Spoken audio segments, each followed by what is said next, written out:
Okay, so far we've only been talking about average speeds and then average accelerations.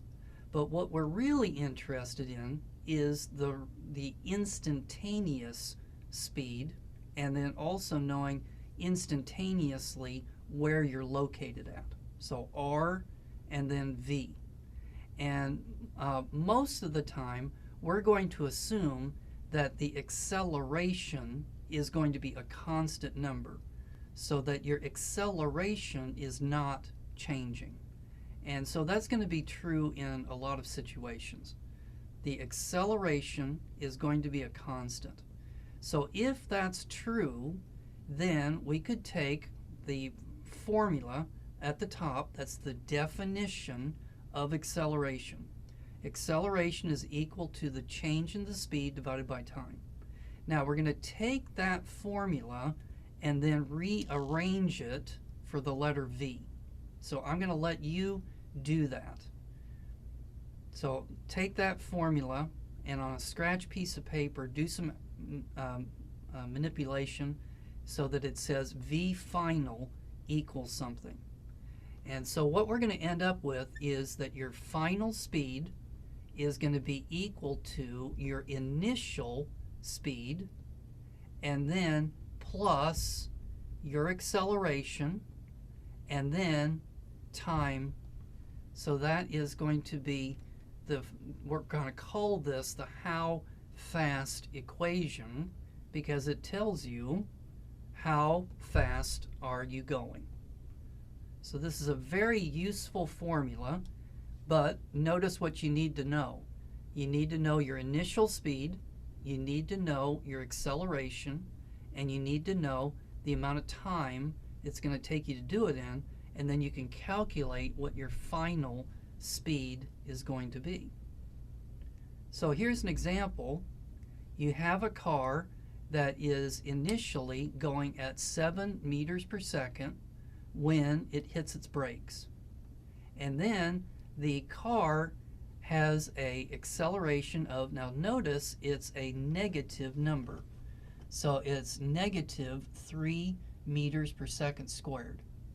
So how long will it take the car to come to a stop?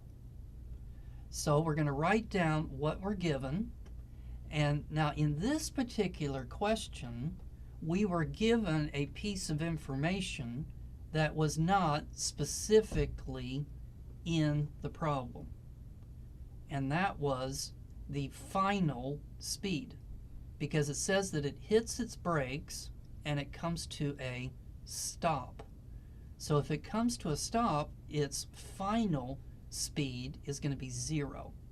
So sometimes when you've got a word problem, you need to look at it and then determine if there's any other variables that aren't explicitly mentioned, but they're mentioned, if you know what I mean. So we're given that the final speed is going to be 0. We know that the initial speed was 7. We were told what the acceleration was, and notice the acceleration has a negative number, so you're de-accelerating, which is the reason why you're coming to a stop. And then we need to know how long will it take to come to a stop, so we're looking for how much time. So we're going to use this formula, we're going to plug in the numbers, we're going to solve it for the letter T, and you see that it's 2.33 seconds. Okay? And that's a good thing, because if you had ended up, this is a good check to make sure that you're doing the problem okay, but if you had ended up with like a negative 2.33 seconds, you've just invented a time machine. So you're going backwards in time. So we don't want that to happen. So whenever you're doing one of these problems, make sure that your times end up being positive numbers. Okay, so there's an example of how to do this. Another example might be a funny car, a dragster. So that let's pretend, for example, that you have a dragster that it has the capability of accelerating at 200 meters per second squared.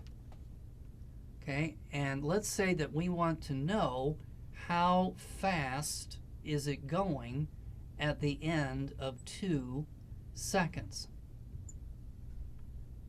Okay, we want to know how fast is it going. So we want to know what is its final velocity. Okay, so how are we going to do this problem? Well, here's our working equation up here. But you should know that a dragster starts at rest. It's just sitting there, and then when it sees the green light, they accelerate. So that means that this part of the equation is not there. So sometimes your initial speed is going to be 0. And so now we can go ahead and put in our numbers here.